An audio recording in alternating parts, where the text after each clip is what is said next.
Welcome to Earth, a Love Story. I'm your host, Robin Lassiter. In this episode, we hear again from fellow experiencer Sean. In his last episode on the podcast, just a few weeks ago, Sean recounted the story of his near-death experience. In part 2 of our talk, he offers details from a guided journey session facilitated by yours truly, where he connects with a supportive guide and resource. In my work as a practitioner helping folks cross the threshold from consensus reality into the mystical, magical landscape of our natal multidimensionality as safely and as grounded as possible, one of the first things that I do is offer practices around connecting with our unseen team, resource gathering. And huge gratitude and recognition to my teachers and mentors who helped me connect with my unseen guidance and gave me this framework that I can now pass along to other folks. For many years in my own life, I suspected that I had a team or guides or allies or a higher self or selves or something. And it was when I began to re-enchant the world as animate, alive, and teeming with unseen, discrete, ontological beings, and began to implement practices to connect with that unseen world that I experienced their presence more and more in my ordinary life. I began to feel that I wasn't alone in navigating the baffling realities I found myself in, and I learned I could ask for support, information, and courage, and also found that the more that I treated these guides, my team, as discrete and ontologically real entities, the more relational I became. The more relational I became, the more these relationships flourished. I now have daily practices and contact with my own team, and over the years have learned to deeply trust the information that's coming through. And make no mistake, it did take years. I am a skeptic at heart, slow to trust, and it's been a process. And trust is a big part of this. In my worldview, I don't think that every disincarnate being who might be hanging around should be invited in to give guidance, or invited in at all. We have to learn to use discernment here and know who we're calling in.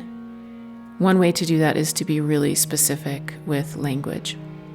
So when I first started working with my team, I would ask for only those beings who were in my close inner circle, those beings whose directive was to work for the benefit of all, and who had the high view of loving wisdom and compassion, and who were specifically for and with me. That's step 1. Ask to connect with your team, your guides, your counsel, whatever you choose to call them, and be specific about who you're calling in. You don't need to know who they are. Maybe you have a sense of them, maybe you don't. If you don't worry about it. Trust that they are there and they love and support you, and the details can emerge over time. Step 2, ask them for help, protection, support, connection, whatever seems most needed in your life. And this step can feel weirdly transactional, but it is actually relational. We are stating desires and needs, and as long as they're aligned and sincere, the guides seem to want to help. This is a co-creation. Step 3, say thank you. Treat these relationships as if they matter and as if, again, you're dealing with actual beings. Tend to them like any other relationship you really care about. Step 4, be consistent. Showing up daily or as regularly as you can shows them that you're serious. And believe me, I know none of us need another task on our to-do list. So just do your best, be consistent, show up. And finally, 5, pay attention. Keep an eye out for the ways that the guides are interacting with you, bringing you information, support, signs, synchronicities, whatever it is you need. And do this short practice, these 5 steps, with care and attention twice a day. I recommend while lying in bed just after waking up and just before sleep. That liminal open space seems to be supportive of this kind of thing. It can be 5 minutes. It doesn't have to be a big deal. You can also make it very ritually complex if you'd like. I think we're human. We know how to do these things. We've just forgotten. So trust yourself. Something that I've experienced myself and have seen over and over with clients is moving from being unable to sleep, from being on edge, hypervigilant, spooked, to being able to sleep through the night with the lights off and feel safe. And let me tell you, if you've been struggling with fear and sleeplessness and that shifts, it's a huge deal. The practice can be much more elaborate or quite simple, but these 5 steps give the basic idea. Be specific about who you call in, ask for help or engagement or support or whatever you need, say thank you, be consistent, and watch for evidence that they heard you and are responding. This is how we begin to discover that our unseen team is trustworthy and responsive, available and loving. They should respond to your requests in a supportive, loving way that helps build trust over time. And of course, there's a lot more to say on this subject. In any relationship, issues arrive that give us the opportunity to work on boundaries, communication, trust, surrender, agency, and more. In this area, even though it's esoteric and ontologically outside of the consensus reality world, contains the same opportunities. And heads up, if you're not good at boundaries and relationships with incarnate corporeal folks, that might come up as something that needs to be addressed in these relationships as well. And don't worry, that's a good thing. We all need to learn to be better in relationship, and this is a beautiful place to develop that skill. Also, experiences with the guides vary tremendously. My guides are a motley crew. There are the 4 who are one, some of my own bright ancestors, aka the dead, other NHI, animals, deities, and more. And they have different flavors, they have different personalities. Many of them are quite pushy, I must say. But I didn't start out knowing any of this, and it doesn't really matter. My point here is that they show up in many different ways, and my advice is to take the details seriously, but also hold them lightly. As long as they're supportive, loving, respectful of your boundaries, and build trust over time, you're on the right track. Trust what your perception is of them, while also knowing that we humans have a hard time seeing in the dark. So in this episode, Sean generously and courageously shares the details of his guided journey session. Sean's experience is both completely unique. It's pretty wild, actually. It was a really good one. I really enjoyed it. And also shares some characteristics from many other sessions like these that I've facilitated in the past. So much can blossom and unfold in this interior liminal space when we venture in. And I've witnessed, and I have to say, I share these stories with consent from my clients. I've witnessed healing of the traumatic loss of a child in a past life who then becomes a guide and teacher in this one. I've witnessed processing of deep grief, real-time contact with NHI, scenarios that seem shrouded in mystery only to play out in real life a few weeks later. I've witnessed physical healing and transformation, releasing of burdens and phobias, and the beginning of lifelong relationships with guides, and honestly, so much more. There's a magic that happens in this space, and truly, I don't know what the fuck that is. My training is through the Transpersonal Hypnotherapy Institute of Colorado and through Ravenheart Center with Dr. Linda Backman, who co-founded the Michael Newton Institute many years ago. Some of you may know of Michael Newton. And both of these trainings and frameworks provided a solid foundation for me to begin to facilitate these sessions. And transpersonal hypnotherapy emerged from the lineage of Western psychology. And as I was studying in that lineage, I realized how a bunch of this stuff emerged. A lot of it was developed by a brilliant, brave group of psychonauts at Esalen, which was much wilder than I imagined. We really have no idea what goes on in and through our brains and bodies and nervous systems and multidimensional selves. We in the West don't. Like this new human that is separated from the animate world, we don't know. And we've called them archetypes and thought forms, deities, guides, imaginary friends, aspect and parts of ourselves, aliens, the dead, elementals, and more. And none of this stuff was outside of the realm of reality for the vast majority of human history. We do know how to do this stuff. It is who we are. And I think that any of those descriptions fit here. I think that they all fit. It matters most what it means to each person and how it helps and shapes our lives. What seems to be the case, regardless of how we categorize these aspects, is that they want to help us. They send positive, supportive messages, even if those are sometimes tough love or not the message we'd like to hear. They are for us and with us, and we are surrounded by help and love. And even when we get a little excited and try to jump ahead in our progress or skip steps, they keep us on track. pay attention to the end of my conversation with Sean. Spoiler, the fastest way to go is slow. And a final piece to all of this before we get to the conversation. It's an important one. I don't believe that all entities should be trusted, and certainly not trusted to be in your inner circle. All of this exists in the realm of the phenomenon, after all, which is slippery as fuck. Things can be tricksy. Things can be false. I've had experiences with untrustworthy beings, including one who pulled me out of my body and sat cross-legged in front of me. He took my hand in his hand and he put my palm on his cheek and he said, "I am your teacher." And he was glowing and he was human looking, had this wild hair, very shiny, very bright. Thankfully, a trusted friend once told me a great tool to use in moments like this is to ask the being for a name. "So what is your name?" I asked. And in response, this being instantly jumped up and tried to flee. And for God knows why, I reached out and grabbed him by the arm and held on. And when I did that, he shape-shifted into different beings fast. And when I still didn't let go, he turned around and zapped the fuck out of my neck, right at the spot where I have the cancer scar.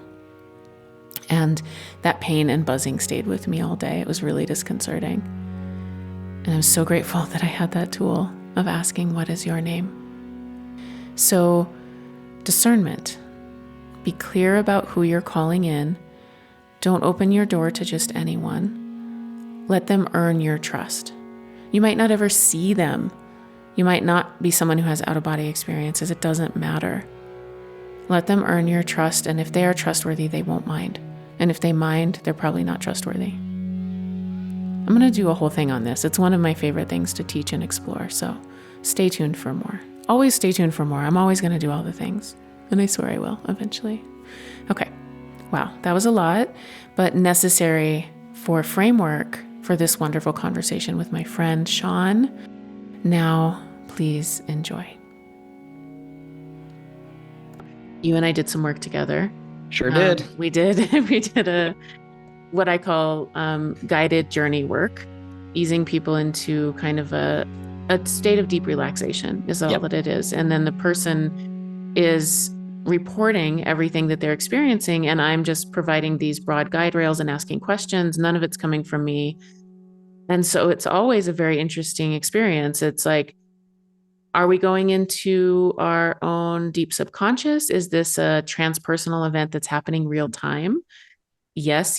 Like, I think that there's a lot of things that happen in this space, but I loved witnessing your experience for many reasons, because there were a lot of really clear answers and interesting things. And one of them was about meditation that was sort of towards the end, so I don't want to skip to it. But if you want to share your experience with that, just because I think people have no idea what those experiences are like, and being in that space is like. Yeah, and I'll preface this with, I had this overwhelming sense that I needed something, and that I felt like there is either a block, or it felt like I came to another crossroads in my life. And this was only in, was this August or September? I can't remember. I'd have to look, but not too far ago. Wasn't too far ago. Mm-hmm. And I had asked in the experiencer group what kind of services everybody had. And I'd always kind of had the feeling it was going to be you, to be honest. Because I had listened to your book, and we had a couple interactions through the experiencer group. And I remember thinking, I was like, okay, it feels like it's time, but I don't know what to do. And so you and I had a chat I told you my thoughts and whether we should revisit my childhood abduction, which didn't really feel right. And you kind of felt that. And you said that, well, we can always do this just guided journey and just kind of see what happens. And so we decided to do that. We scheduled that. It was over Zoom, and we had so many connection issues. Remember that? Yeah. And so you started guiding me, and I ended up in this black space again. So it was just like this black void. And I remember telling you, and you can interject anytime because this is like a two-way experience. and there's this black void. And I remember going, I don't see anything. It's black here. And you remember, you said, I think you said to me, you're like, well, just let it build and let it materialize in front of you. And as soon as you said that, it seemed to just slowly start filling in. It was kind of like looking at, well, it was sand that started filling in, but it was kind of like grainy too. Like everything kind of had this grainy, misty kind of way of coming into my mind's eye. Mm-hmm. And the sand started filling up around me, and then I saw this palm tree right in front of me. I couldn't see, I could see my legs, but it was just like looking around like normally, and I could see this setting starting to fill in. I could see these pyramids in front, and then you asked, "Is there anyone there?" And I was like, "I could feel somebody." So I looked over to my right, and I could see this bronzed, dark-skinned knee, and then I started slowly, and I couldn't move my eyes fast. And I started looking up, and I could see like this white tunic with this blue and gold embroidering, and started going up his knee and his legs, and he was muscled, and he's going up his chest, his stomach and his chest, and then he gets to his head, and it's a fucking bird. And I remember going, "Oh God, it's a bird head."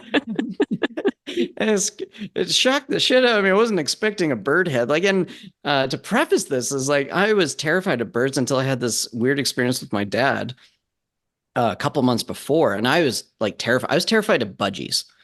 And while we were Mm. out at the farm, which is my favorite place, um, all these birds surrounded us. There had to be about 500 birds. And I remember going, I asked my dad, we were just sitting there and there's all these birds flying around, squawking of every species you could think of. There was crows, ravens, robin, like literally robins, uh, eagles, like everything. Wow. And they were squawking at us and swirling around us. And I remember going to my dad, I'm like, you're seeing this, right? And he's like, yeah. He's like, this is not normal. And Wow. since then, I haven't been scared of birds. So, anyways, Mm. I see this giant bird head, like with a rounded beak and everything. And you asked me to see if I can talk to him. And I'm trying to talk to him, and he's moving his beak mouth, but I can't hear anything. Mm-hmm. And so we're trying to figure out how the hell I'm going to communicate with him. And then he starts doing like miming. Mm. And so he just starts like using his hands and everything. And that he grabs my hands and we stand up. And I ask him like what his name is. And I didn't realize at the time I had started being able to understand him. Like it was Mm-hmm. just like a telepathic thing. He wasn't moving his mouth at all at this point. So it was just, and I remember going, his name is Raw. And I always thought Ra was the dog-headed one. I didn't know he was a bird, Mm. so that I didn't realize that until after. Um, and so he leads me over to this right in front of the pyramids. We're on this little hill. There's other people lounging around, just kind of like playing with the sand. Like one, I remember one really clearly. He's just kind of laying there on his side with his head resting against his one hand, and he's just picking up sand and just kind of dropping it and picking up sand, like bored. Like Mm. they're like kind of waiting. And like there's a whole group of them, and he brings me over to this clear plastic. It's almost look like plastic or glass, clear. I see it as a chalkboard, but it's clear. And he takes a piece of chalk and he draws a circle, and then he draws another circle in the middle, and then he draws a line going between the two. And I'm supposed to guess like what the fuck this means. And I remember going on grounding, and he gives me the double thumbs up, and everybody in the crowd's just clapping like, oh, look at he's pretty bright. And so I was thinking, well, I'm glad I got that. And then he stops and he grabs my hands, and I've turned into a child now. Mm. And I remember turning into a child, and he grabs my hands and we start floating up, and we floated away from Earth and away from like Earth's getting smaller and smaller, and then the galaxies are getting smaller and smaller until the galaxies are the size of like basketballs, and they're all around us. And me and him are floating there, and I can see both of our bodies, so it's from like a third person perspective. It's almost like a cartoon kind of thing where like my my body was on the left and his body was on the right, and I'm like a small little child. And he grabs one galaxy and he smushes it and collapses it, and then you feel this energy just getting collapse and collapse and collapse until it's like this perfect white sphere. Mm. And then he hands it to me. And you ask me, you're like, oh, what is that? And he says, you'll know for later. Mm. And this is for later. And then he puts it into my chest. So months later, this ends up being how I inspect my energetic body. Mm. I didn't realize this took a couple months. So now when I do meditations and stuff, when I'm inspecting my energetic self, I take this sphere out of my chest. And when I first started working with it, it was like cloudy and moving and roiling, and there was black like slug things on top. And then I'd pick them off. And then as I started working, now it's pretty much most of the time. Like there's some days I have bad days where it's like cloudy still, but most days it looks like just like a solid pearl. Mm. Um, so he gives me that, and we float back down, and then and he's always holding my hand, and he starts leading me down towards. We're going around these sand dunes, and it's the sun was like golden and high in the sky at the time. And then as we're walking down, the sun's going lower and lower and lower until it's like purple, like Aladdin. That color of that's what it looked like, kind of, but not a cartoon. But that color, that like purpley, and it was really nice. And I can feel the sand in between my toes, and I'm wearing these sandals, and I'm in this like I assume Egyptian, I don't know, tunic as well that matched his. And he's leading me by my hand down to these pyramids. I'm going to this giant pyramid, which has this giant entrance, and he leads me inside. And there's this giant statue that's humongous. It had to be I don't know, a couple 100 feet tall or 100 feet tall. It's hard to tell. And I can't see its head. I can't see its shoulders, but because it's clouded in darkness, but I can see it sitting just like Abe Lincoln in its chair. And the pyramid inside is much bigger than the outside. And you can't see the edges of the pyramid, but you know it's inside the pyramid. And I told him that I felt like I'm not going fast enough, like that I'm a failure and all this stuff. And he gives me a big hug. And at this time, I didn't realize like we had a telepathic link or whatever. And he gives me a hug and he says, "No, everything's good. You're exactly where you should be. The pace you're doing is exactly what you should be. There's no need to rush. You have lots of time." And he gives me a big hug, and I remember crying like quite a bit. I don't. Was I crying in like the real life? Yeah. And it Yeah. was beautiful. Yeah. It was an Yeah. emotional moment. Yeah. Of him reassuring you Yeah. that it's okay and you're doing a good job. And Yeah. and you felt that. Yeah. Yeah. And it was like a definitely like real like inner child comforting kind of thing because that was one of my major wounds kind of thing is not being good enough, all this stuff. And it's probably I think it's universal.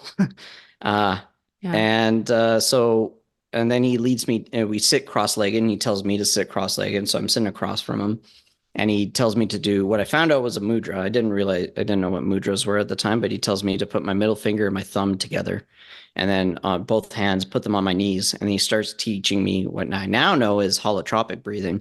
So rapid breathing in and out, super fast. And you get to where you start spinning.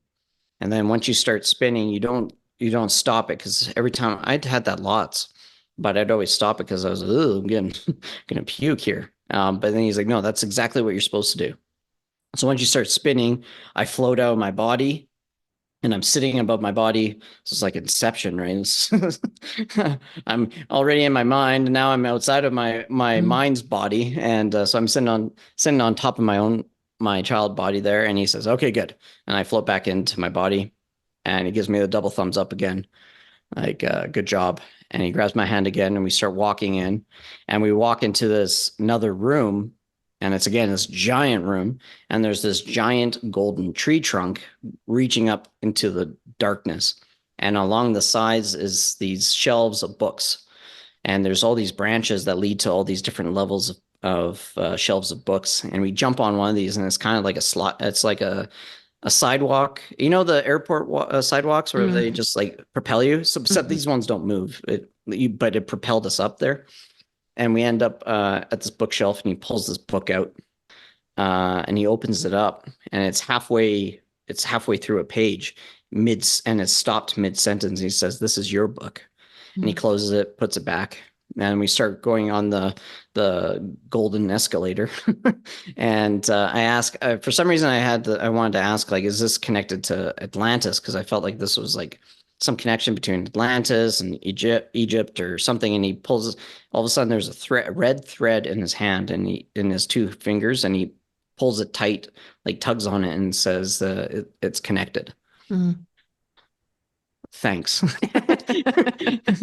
So, uh, I've I received wish all the some. answers of the universe. Yeah, I Yeah. wish I was one of those guys, like, or women that seem to have like they get like way more information. Mine's never that. It's just like here's a little carrot, and it's a Okay. really small carrot, but that's all you get. Yeah. So anyways, that happens, and we started going downwards now. So we're going further and further down, and we're going into this blackness, and then we're riding this golden tree trunk of escalator, and we end up at my meditation room that I had been locked out of. And then, so people understand, I had 6 months before this, I had created this meditation room inside my own mind. I called it the White Room. And it was kind of like the Matrix loading room. Mm. What I would do is I would picture myself on a surfboard. I don't surf. I don't know why I did it, but I would picture myself on a surfboard, just in the ocean, on a calm ocean, and there was a tropical island that I could see, and it was sunset. And I would fall off backwards into the ocean and just slowly sink to the bottom. And I did that for like a month straight. Every night I would fall slowly to the bottom. Halfway down, sometimes I would get pictures of, I'd feel other people and pictures of other people's lives and stuff. Again, I don't know if it was real, what it was. It felt real. And then one night, this doorway appeared in the middle of the ocean, at the bottom of the ocean, because I was sitting there doing sitting down there, and this doorway appeared of white light, and I went over to it and I climbed in, and it was this empty room, and it was just like a little mushroom cap dome, and it was empty, and there was like a porthole that you could see out, uh, like a view screen almost. It's kind of similar to my childhood abduction, thinking about it. And it was empty. And then, so I kept doing that for like a month, and I figured out I could put things in it. So I put a bookshelf and my, what do you call like a wishing board kind of thing? Oh, like Uh, a vision board. Vision board, thank you. Yeah. Put a vision board, but I made them like 3D objects. So I put like a Corvette and win the lottery and all these different things, right? Like all these cool things, like all the places I wanted to go. And so that was my meditation room. And I go in there and just meditate. And then one day I had went down there, and there was two leather chairs and Morpheus was sitting there. And I love that documentary. Don't get me wrong. Uh, Samesies. and yeah, and I walked in there, and then the next thing I know, I got kicked out of my meditation, and I was never allowed to go in there. That door was locked, so I stopped doing it. Mm. So I was locked out of my own mind, which I was like, God, be shitting me. Like I can't do anything right. And so Ra led me back down into that meditation room. And he goes, sits down in the leather chair. He lights a cigar. He was a pretty funny guy, and he tells me to go look around because he added a few things. And as I was walking, there's a little desk with a little with my book now that he showed me. It was laying on this desk, and it's like the standing desk, that angled old school Mhm. desk with a quill and inkwell. Mhm. And on the shelf was a whole bunch of books with from one to my age at the time. There was a box on the ground, and I put one specifically for the company. All my experiences at that one company I hated. I'd put that in that box, and I took it out of the box and put it back on the shelf. Mhm. And then he wiped away all the materialistic things. He let me keep some of the places that I wanted to go, things I wanted to do, like build. I had a picture of a podcast or Mhm. like a microphone. Mhm. Uh, Ironically, I didn't ever think I was going to do it. Now it's kind of funny, but yeah, the Corvette gone. I'm still a little choked about that. Uh, and then right beside it was an outline, kind of like a ghost car in a video game, of myself sitting on a pillow in the lotus position with like with the mudras, and there was an arrow above it blinking. Like, oh, and I said, oh, is this where I'm supposed to meditate? And he goes, yep. And he gets up and we start zooming out.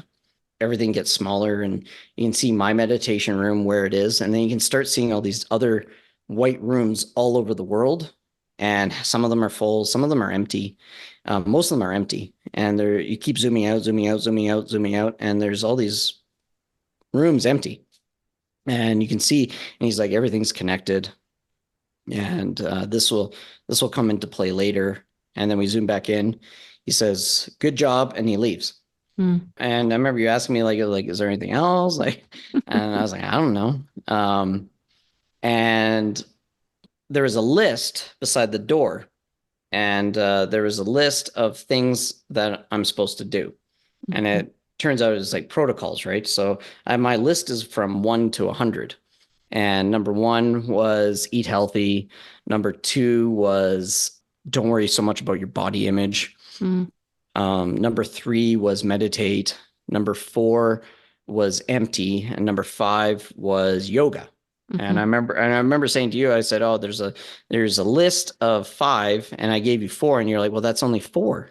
And I was like, "Oh," and then I'm thinking, and I remember going, "Oh, I have to have an out of body experience. I have to do that."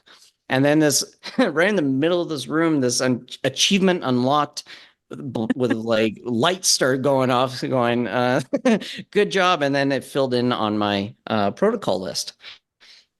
And then he swam by and he was outside the white room and in the bottom of the ocean. He swims by, gives me another double thumbs up, like, good job. And he swims off. And then we're left there and kind of wondering like if there's anything else to do, sitting there. And then it felt like it was completed. And then we stopped the session. And it's probably one of the most important moments of my life now. Mm. It's right up there with my NDE. Much more important to me and much more impactful than any of my like NHI experiences. Maybe, yeah, I would say so. Mhm. Yeah. Well, thank you for sharing all that. I'm remembering with you going through it. And there's wild things that happen in those spaces, right? And Hmm. what I remember about yours specifically, the things that I really, really loved was um the hug that he Yeah. gave you as the child and just assuring you that you're doing the right thing. You're okay. You're going to be all right. This is okay. And I remember, I don't know if this is my memory or if this is how it actually happened, but I remember a lot more. I remember that there were multiple times, because what we do is we formulate questions, what's Hmm. the most helpful thing you can do right now for your life and Yeah. journey, and what I remember is over and over again that there was like this blinking arrow above the meditation cushion. It was Yeah. like, get on the cushion, get on the cushion, Yeah. get on the cushion. And then that list was very, very clear. Hmm. Um, It seems simple. yeah, right. It's Yeah, turned out this, way harder than I thought it was going to be. that's right. That's right. It Yeah. turns out I had to really, I haven't meditated other than my group sessions in a long time. Yeah. Yeah. Uh, I haven't done yoga. I stopped doing most of it because I was like trying hardcore to do it. And Hmm. then I realized I was in Diana Pasulka's protocols class, and I realized I had skipped number one and two. I had Mm. skipped my body image. I had skipped eating healthy. My body was, I need to get my body back in health. I have to start treating it right. I'm Mhm. still dealing with that. So I haven't even really started back on three, four, and five. Yeah. Amazing. I love to hear that because that's what this is like. Just Yeah. like with people say, oh my gosh, I wish I could have a near death experience so that I could Hmm. know, all these things. That actually, what it's like is the very grounded in your body, real, getting new patterns, getting new habits, Hmm. taking care of yourself. It's really the unsexy stuff. It's Yeah. like, are we eating well? You getting enough sleep? You drinking enough Yep. water? Like, are you feeling okay about yourself? Yep. How are your relationships? Is everybody, Yeah. those things are the foundation of this, which is not what we're told or taught or expect. It's not the sexy things of like, oh, I had an astral projection. I Right. still haven't. Yeah.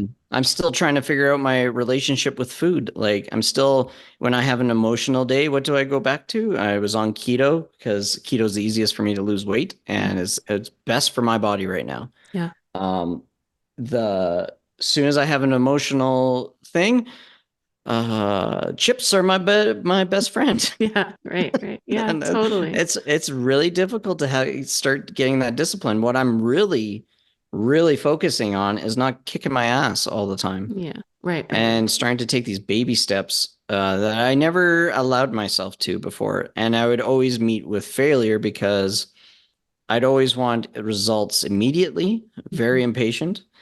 Not realizing it's the baby steps of, okay, get back on this horse. It's okay. Got bucked off again. You've been flung off this horse 100 million times. Just get back on it. Yeah. Eventually, these patterns will slowly change. Like I'm fighting myself, but it's what happens. Yeah. Yeah. Yeah, it is what happens. This is the journey, right? Yeah. This is the journey of, and it is the, um, yeah, being on our own side, having our own back. And that's why I really love that you're bringing that in because again, there's all kinds of different things that can happen in the journey space, right? Hmm. And the really exciting thing sounds like, oh, you met Ra, you went to the Yeah. universe, yeah, that's exciting. It's fleeting. What changed, what is more impactful on your life? Maybe all of it, Hmm. but also that list. Yeah. There's a Yeah. And hundred things on that list, and we're working on number one and two. Like I hear you, yeah. dude. Like that's my life Yeah. too. Yeah. It's like It's just like, what are the practices every day? How can yep. we stabilize and do it with self-love, which is what you're talking about. And juggle your life. Right.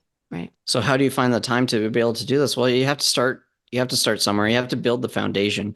I realized through Diana's class, like I didn't learn anything other than that, is that I had to go back to basics. I had to get back to my foundation because it turned out everything that they were talking about, I already knew from, it seems to be like an experiencer. It's like you have this insane knowledge of all these different practices like Gnosticism or quantum physics, and doesn't necessarily mean we're experts in it, but we're the jack of all trades of everything. Right. But what I really took away from it was that I had a shitty foundation Mhm. that I need to repair, and it's not going to be overnight. Right. But that is really tough. It's really tough to have these other things, knowing that there's a list of 100 things. And if like the first couple are pretty cool, like there's an OBE in my first five, like what's the other ones? Do I get like laser eyes? Like what are we talking here? Am I going to be an X-Man? Because they're my favorite. I got dibs on Wolverine. That's number 8 or something, but Yeah, yeah. we Yeah, I have to get get like adamantium claws. the food and the body image thing worked out first. Yeah, which Yeah, is yeah. there's a I don't know who this is. I don't know who to credit this to, but I was into kind of the self-development thing where you push yourself really hard and you grind and you get up at 5 a.m. and you take ice showers and all this stuff, and which may work for some people, and that's great. What I found is that setting a policy of these huge things to do and then being like starting tomorrow, every day for the rest of my life, this is what I'm going to do. Yeah. Like tends not to work out for me Yeah. and other people as well. So something that I listened to at some point along the way, this development person and trainer for the stars, for like big celebrity people, said, for the first week, I tell people drink enough water every day for the first week. Yeah.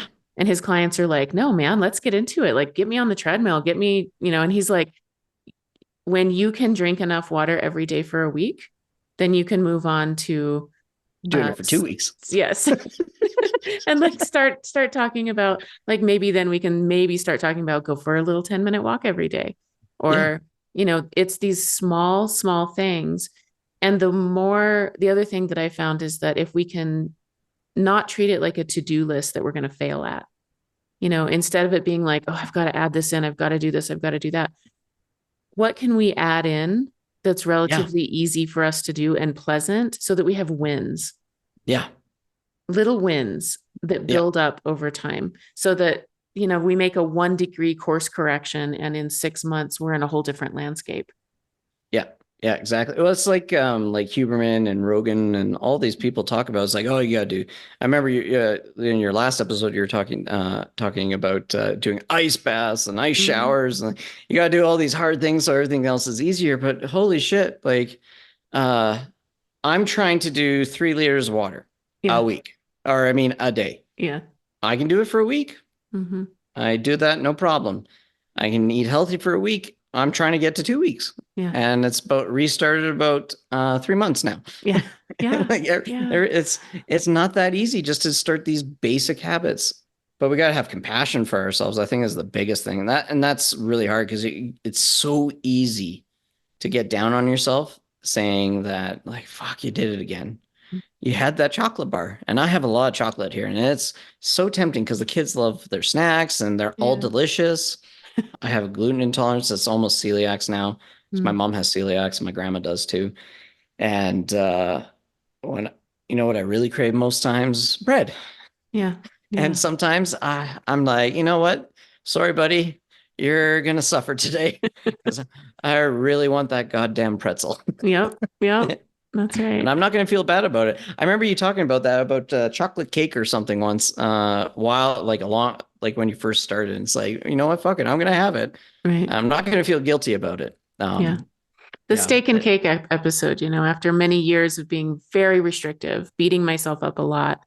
yeah, And for a while, I was just like, you know what? I'm going to eat steak and cake. And yeah, I was like a vegan, yeah, raw fruitarian, had yeah. restricted so much. And yeah, finding that compassion and then finding a balance point, like steak Hmm. and cake for the rest of my life. It's Turns out not. probably not, like doesn't feel Yeah, great. yeah. The sugar doesn't help. Right. It really doesn't. It's But really good. it is, I mean, like having compassion and figuring out how to make our way through these things.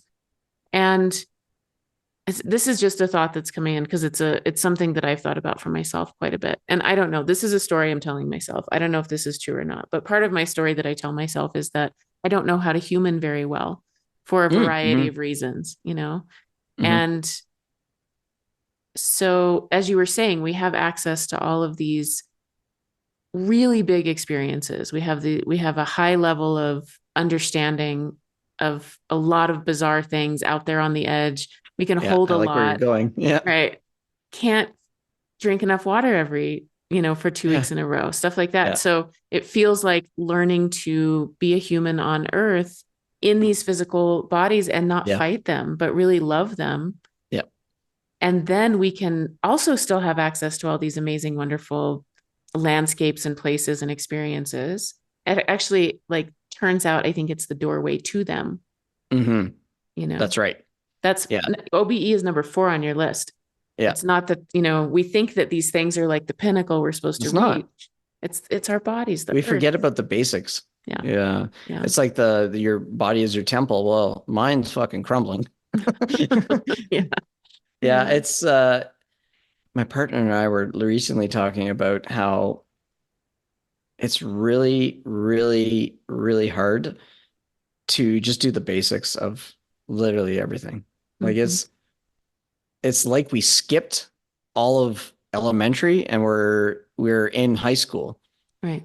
but we forgot all about everything basic. Like we just skipped right over it. It's like, how do you take care of yourself? Well, I don't know.